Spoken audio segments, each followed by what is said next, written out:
আগামী জাতীয় সংসদ নির্বাচনের পর নিজের নিয়মিত কাজে ফিরে যাবেন বলে জানিয়েছেন অন্তর্বর্তী সরকারের প্রধান উপদেষ্টা ডক্টর মোহাম্মদ ইউনূস। শুক্রবার ব্রিটিশ সাময়িকী দ্য ইকোনমিস্টকে দেয়া এক সাক্ষাৎকারে এমন মন্তব্য করেন তিনি। প্রতি বছরের মতো এবারও বর্ষসেরা দেশ নির্বাচন করেছে দ্য ইকোনমিস্ট। 15 বছরের স্বৈরাচার সরকারের পতন হওয়ায় ইকোনমিস্টের কান্ট্রি অব দ্য ইয়ার খেতাব জিতে নিয়েছে বাংলাদেশ। এ নিয়ে প্রতিক্রিয়া জানাতে প্রধান উপদেষ্টার সাক্ষাৎকারটি নেয় ব্রিটিশ সাময়িকীটি। সাক্ষাৎকারে জানতে চাওয়া হয় 2025 সালে নির্বাচনের আয়োজনের পর তিনি কি করবেন। এর জবাবে প্রধান উপদেষ্টা বলেন, আমার চাকরি আসলে কেড়ে নেওয়া হয়েছে, আমাকে জোর করে এ কাজে আনা হয়েছে। তিনি আরও বলেন, আমি আমার কাজ করছিলাম এবং তা উপভোগ করছিলাম, এজন্য আমি প্যারিসে ছিলাম। সেখান থেকে আমাকে টেনে আনা হয়েছে অন্য কিছু করার জন্য।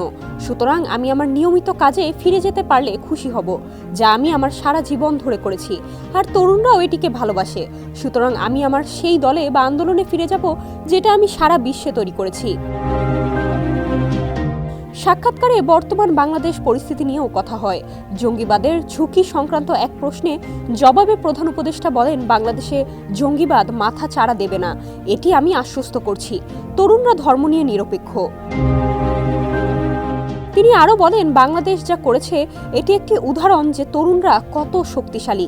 আমাদের উচিত তাদের প্রতি মনোযোগ দেয়া, বিশেষ করে তরুণীদের ওপর। তারা বাংলাদেশের অভ্যুত্থানে গুরুত্বপূর্ণ ভূমিকা পালন করেছে।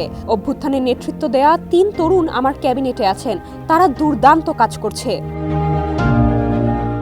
বর্ষসেরা দেশ হিসেবে বাংলাদেশের নাম ঘোষণার কারণ হিসেবে আন্তর্জাতিক এই গণমাধ্যম বলেছে, সবচেয়ে ধনী, সুখী কিংবা নৈতিকভাবে শ্রেষ্ঠ স্থান অধিকারী কিনা সেই হিসেবে নয়, বরং সেরা দেশ হিসেবে বেছে নেওয়া হয় আগের 12 মাসে সবচেয়ে বেশি উন্নতি করেছে কিনা সেই বিচারে।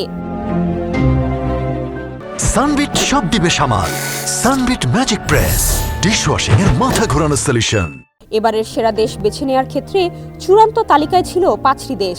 বাংলাদেশ ছাড়াও সিরিয়া, আর্জেন্টিনা, দক্ষিণ আফ্রিকা ও পোল্যান্ড ছিল এই তালিকায়। শেষ পর্যন্ত বাংলাদেশকেই বেছে নেওয়া হয়। ডেস্ক রিপোর্ট, সমকাল।